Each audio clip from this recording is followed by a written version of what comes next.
Europe's leaders are not sitting idly by as the Russian invasion of Ukraine rages on. Not only are they supporting Ukraine heavily with financial aid and military hardware, but they also just unveiled extraordinary plans to invest in continent-wide defences, plans that have left even the US in a state of disbelief.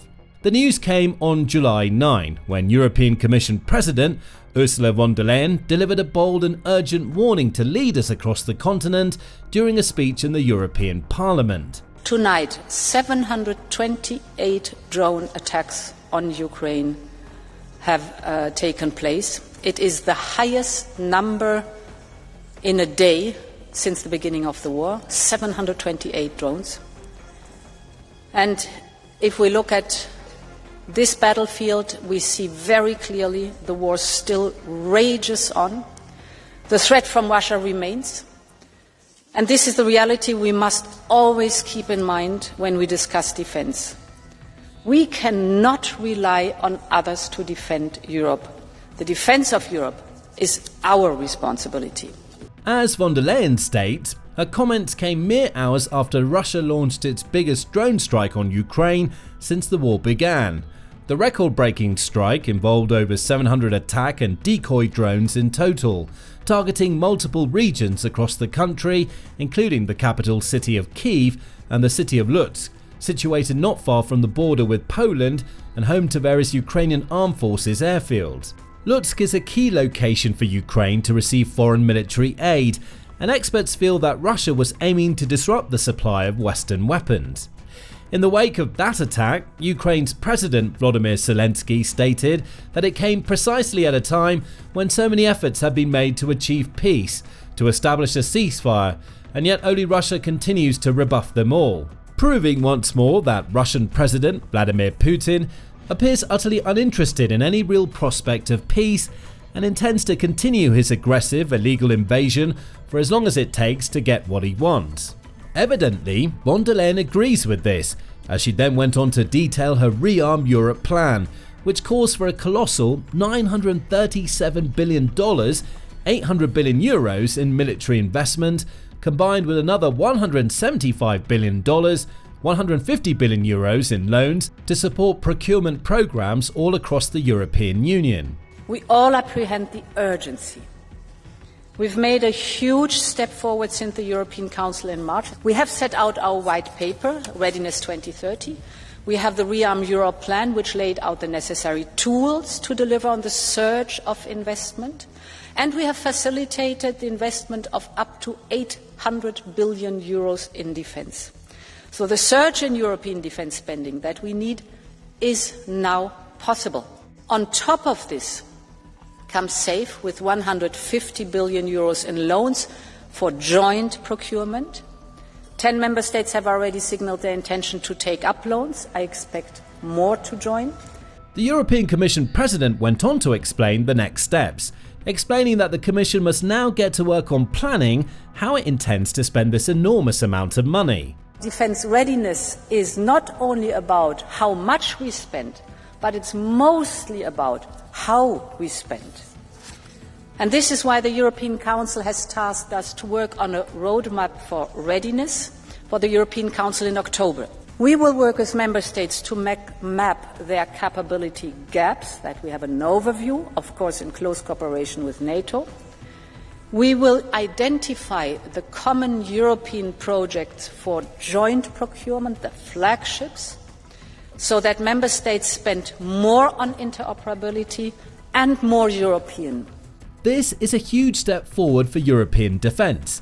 It's a clear signal that Europe is stepping up to the plate more than ever before, committing more money and more focus to its various military forces at a time of serious and impending threat from Russia. This comes after many years of certain European countries spending only limited amounts on defence, partly because they believed that they were relatively safe from any sort of invasion or conflict, and partly because they knew they could always rely on the world's biggest military power, the US, to assist and support them should any kind of conflict arise. But the Russian invasion of Ukraine in early 2022 changed the game entirely. it sent shockwaves across Europe, reminding the continent's leaders that war truly can strike at any moment, and that even countries which seem safe may be at risk of sudden, unexpected invasion. That's why every nation has to be ready for the worst case scenario. It's a lesson that many across Europe have had to learn the hard way, but now at last real action is underway. And if the European Commission can keep up the pace and put together a roadmap by the time of the European Council in October, that will further cement the continent's commitment to level up its military like never before. This will bring benefits not only in the field of security, but also in job creation and the economy, as von der Leyen notes. That makes more investment to stay in the European Union, to boost our own defence industry, and to have, of course, more research and development in our member states. That is not only good for security, but it is also good for creating good jobs here at home. So our defence industry must be enabled to consolidate, to scale up, to speed up. We expect a lot of them. That's hard work, and we should certainly not slow them down. She went on to underline the importance of speed and efficiency. And time is of the essence, both because Russia is rearming fast. Let's be very clear about that. And the more we wait, the more European investment will go abroad outside the European Union.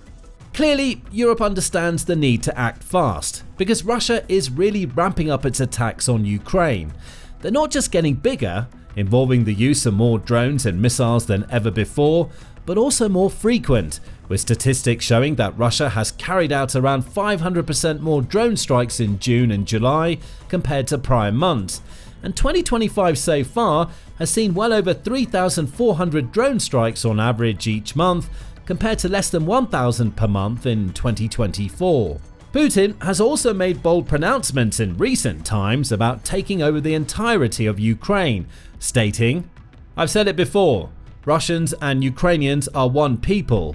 In this sense, all of Ukraine is ours. There's an old rule that wherever a Russian soldier sets foot, that's ours." The Russian leader has also expressed a desire to set up a so-called buffer or security zone along the Ukrainian border, taking yet more territory from the Ukrainian people and extending his reach further into Europe.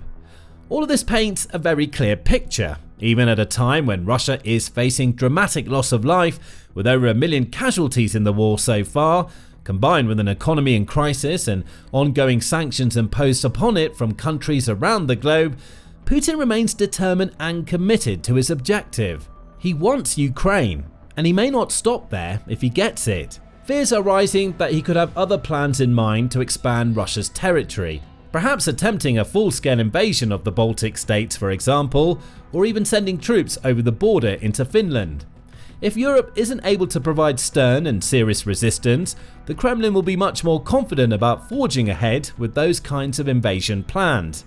Fortunately, Europe is proving that it's ready to provide the necessary levels of resistance, and that its various nations are united in their condemnation of Russia's aggression and their readiness to defend themselves should Putin's forces threaten them.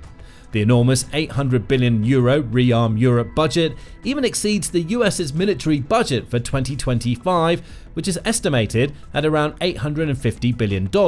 Year on year, the US sets the benchmark in defense spending, often spending more than many other large countries around the world combined to maintain its standing as the world's leading military force. But with these incredible increases in EU spending, even Donald Trump himself, who has long asserted the belief that European nations are not pulling their weight in this department, should be pleasantly surprised. Of course, even with such massive investment, Europe won't match the US in terms of military might, but it will become a much more powerful and significant force, and one that Russia would certainly struggle to contend with.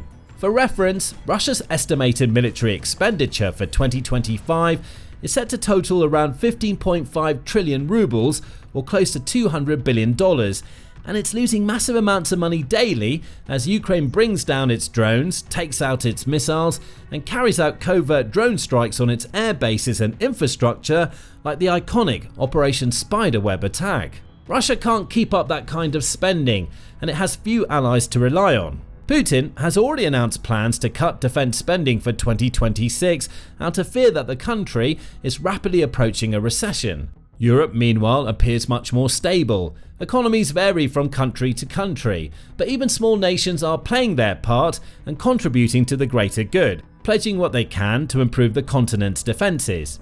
Many EU member nations have increased their military investment year on year since the invasion began, for example, with statistics showing that overall defence spending has risen by more than 30% between 2021 and 2024 and is still rising today. Several countries are setting an example for others to follow, like Poland, which is now spending over 4% of its gross domestic product, GDP, on defence, representing a substantial rise on the 2.7% it was spending back in 2022. Germany too has risen the bar as Europe's top spender overall, investing around 90.6 billion euros, $106 billion in 2024, while also making great strides this year to unlock a staggering 500 billion euros, $586 billion fund for additional defence and infrastructure investment in the years to come. France follows the example, raising its defence expenditure in recent times, and while some nations such as Italy and Spain are lagging behind, they still have announced plans to increase their spending in the near future. This also comes at a time when Europe is also pledging record levels of support to Ukraine. At a recent NATO summit in The Hague in late June, NATO General Secretary Mark Rutte announced, What we are seeing at this moment is that European and Canadian partners, they are now basically ramping up the support for Ukraine. Already over 35 billion euros pledged this year. That's even before we reach half year on the 1st of July, and last year it was for the full year a little bit over 50 billion. So we can safely assume that the total amount for 2025 will be higher than in 2024. And this shows you that the support for Ukraine is ongoing. More recently, Rutte has actively urged all NATO members, most of which are in Europe, to up their defence spending even further. According to the General Secretary, the original target for member nations to spend at least 2% of their GDP on defence is no longer sufficient, and countries should be aiming for at least 3.5% in the short term, with a longer term target of 5%, in alignment with US President Donald Trump's demands. In an interview with the New York Times, Rutte explained his reasoning. We have an enormous geopolitical challenge on our hands, and that is first of all Russia, which is reconstituting itself at a pace and a speed which is unparalleled in recent history. They are now producing 3 times as much ammunition in 3 months as the whole of NATO is doing in a year. This is unsustainable. But the Russians are working together with the North Koreans, with the Chinese and Iranians, the mullahs, in Ukraine, in fighting this war, unprovoked war of aggression against Ukraine. So here the Indo-Pacific, your Atlantic are getting more and more interconnected. We know that China has its eye on Taiwan. Given this whole geopolitical setup, there is no way we can defend ourselves if we would stick to this old 2%. He went on to underline the importance of spending, not just in terms of weaponry, ammunition, vehicles and personnel, but also in terms of investing in emerging technologies, cybersecurity, hybrid warfare, to make sure Europe is ready for the next evolution of warfare. So when it comes to core defense spending, we have to move up to 3.5%. And then, of course, there is all the defense-related spending. We need to develop the defense industrial base. We need to spend money on cyber, on hybrid. We need to prepare our societies at large, so beyond the military. And that's the extra 1.5% leading into the 5%.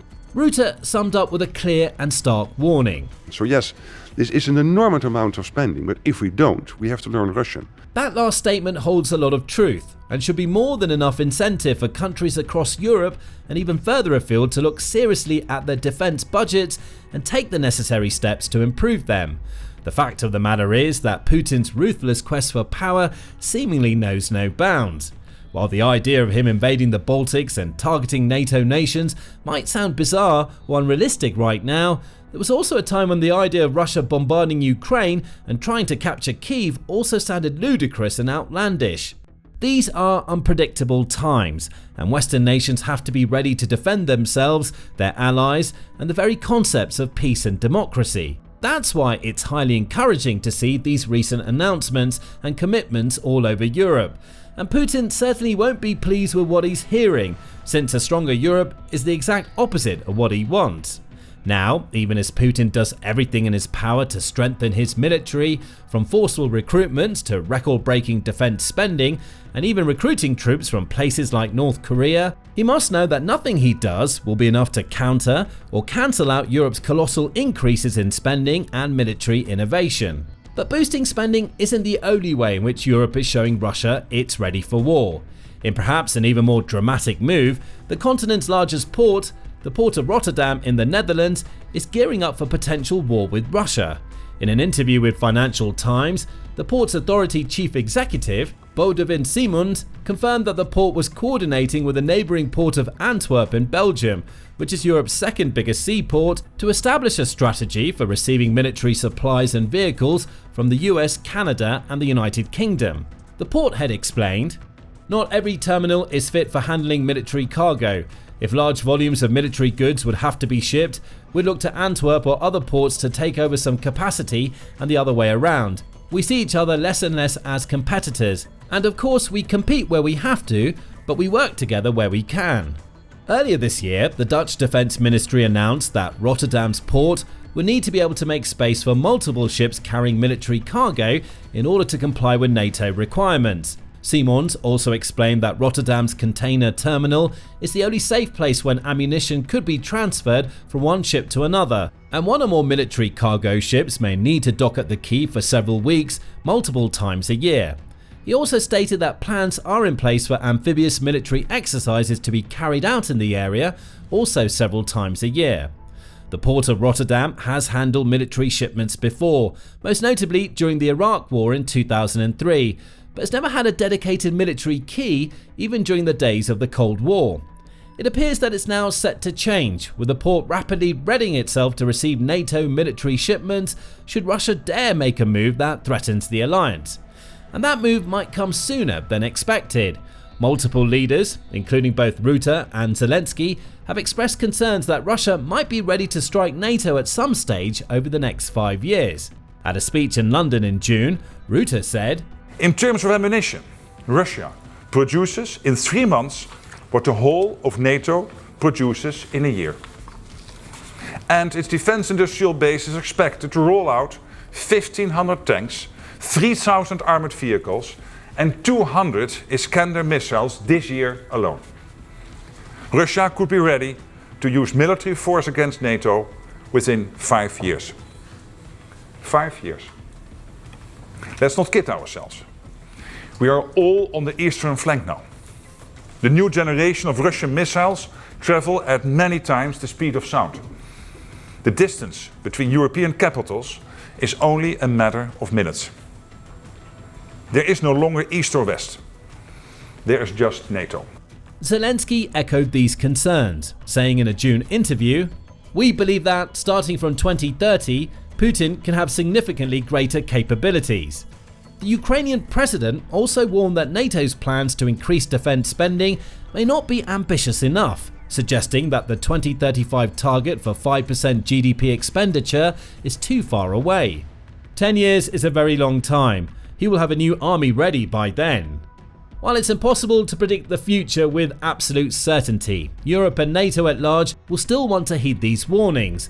Russia's aggression is rising, not falling, and while Ukraine's armed forces are valiantly defending their territory, recapturing lost land, and consistently preventing any sort of Russian victory, the country continues to suffer and struggle each day, fending off wave after wave of Russian bombardments and offensives.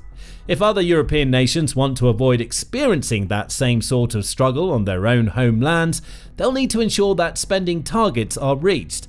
Fortunately, it appears that many are 100% on board with this idea, and the continent on the whole is set to get far stronger and more war-ready in the months to come. Now, learn more about the war in Ukraine in our detailed look at the US's recent commitment to send even more weapons to defend the country, or our breakdown of the Ukrainian armed forces' latest innovation, a sci-fi style AI-powered machine gun turret that can take out Russian drone swarms without breaking a sweat.